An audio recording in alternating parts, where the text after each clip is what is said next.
Hello, I'm Alkia Storker, and today we're doing something a bit different. In this new series, we're going to talk about various working class dishes over the ages, and then maybe I'll show you how to make them yourself. Welcome to the first episode of the Meals of Production. Let's talk about pasties. What is a pasty? A pasty is a folded baked pastry filled with meat and vegetables and seasoned with salt and pepper. I know, I too am surprised that Brits once used seasoning. Anyway, the origins of this pastry are a bit complicated as we're not entirely sure where it comes from, though some of the earliest mentions of the dish come from old French recipe books like Le Vendier and Le Mendier de Paris. Listen, I don't speak old French, so I tried.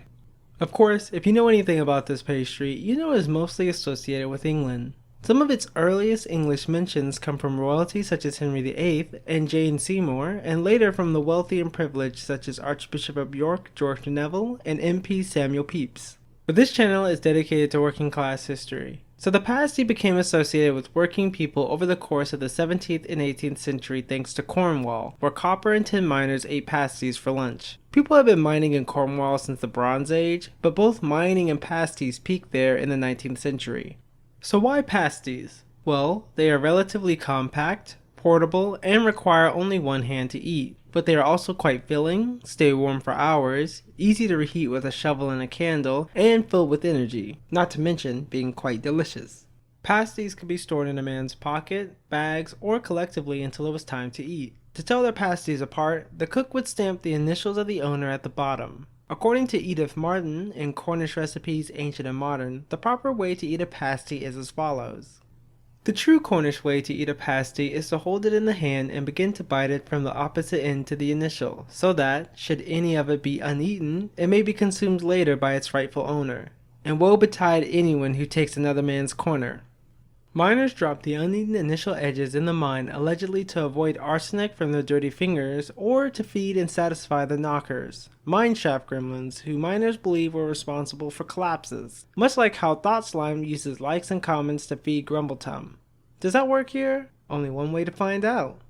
Anyway, by 1861 the Cornish pasty had spread to the neighboring county of Devon, and not too long after it would spread to the rest of the world thanks to Cornish diaspora. As mining declined in Cornwall, Cornish miners migrated across the world from the States to New Zealand in search of employment, bringing their culture and delicious pasty with them. Cornish miners abroad became known for their expertise in mining everything from copper to granite, though in the US they are most often associated with gold mining. They were considered the best workers for excavating tunnels on railroads, but their skill meant that a contractor would have to offer them the highest wages to attract them away from the mines. But were they truly the best at excavating tunnels? We'll see when we talk about the Central Pacific. These cousin jacks could be found all across the United States, including California, Michigan, Minnesota, Montana, Pennsylvania, and Wisconsin.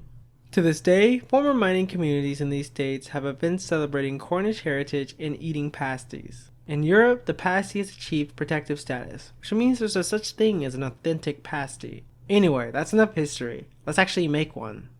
Right, I've never made one of these before and have zero cooking skill, but I'm feeling ambitious and a bit rubbish, so we're gonna make this one from scratch. Rather than use one of a couple of recipes I found from over 200 years ago, we're just gonna use this one I found online. No need to go full historian hipster here. Here's what you're gonna need.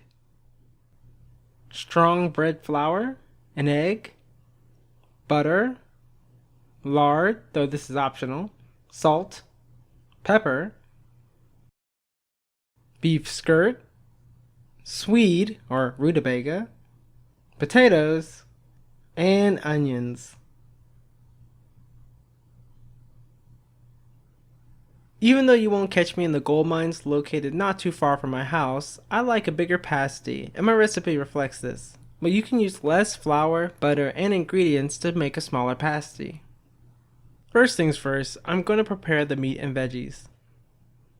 All my Cornish friends say that I should do this step first, though to be completely honest, you can do this after preparing the pastry. You want to chop these ingredients down to the size you like. I prefer large pieces of all the ingredients except onions.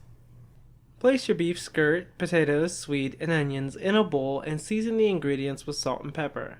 Mix all the ingredients together with your hands until you're satisfied that it is well mixed and set it aside. Now, let's make the pastry. Right, so get a bowl and put in a cup of strong bread flour, 2 ounces of butter, and 2 ounces of lard. Or you can just use 4 ounces of butter, and mix all these ingredients together until it feels like you're fondling breadcrumbs. Then add cold water and start mixing with your hands again. Knead the pastry until it's nice and elastic. You really want to work it. Yeah, I'm making you work for your dinner. Then wrap it up and throw it in the fridge for 20 to 30 minutes.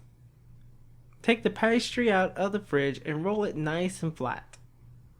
Place your mixture of beef skirt, potatoes, sweet and onions onto the pastry. Then you're going to fold the pastry over, and now comes the interesting part, crimping. You crimp the edges of the pastry together until it makes a nice D shape like so. All you're doing is taking the edges and folding them over your thumb. So, I'm not particularly good at this step, but es ist noch kein Meister von Himmel gefallen. But trust me, the more pasties we make, the better we'll get at it. Finally, to get that golden brown color that pasties are well known for, add an egg wash to the top. Preheat your oven to 425 degrees Fahrenheit. Place the pasties in the oven and allow them to sit there for 45 minutes, checking on them periodically. Once they're done, you can take them out, let them cool, and enjoy. Pasties are one of my favorite dishes because they're filling, have an interesting history, and are absolutely delicious. I know you'll enjoy this dish too. Thanks for watching. This new series started as a joke originally, but so many of you thought it was a good idea that I decided to actually make it. If you enjoyed this video and pasties, why not give it a like and share it with your friends? And if you make a pasty, be sure to show it to me on Twitter. Next up is the Very Drunk Q&A. This is your last chance to ask me a question in the comments. See y'all then.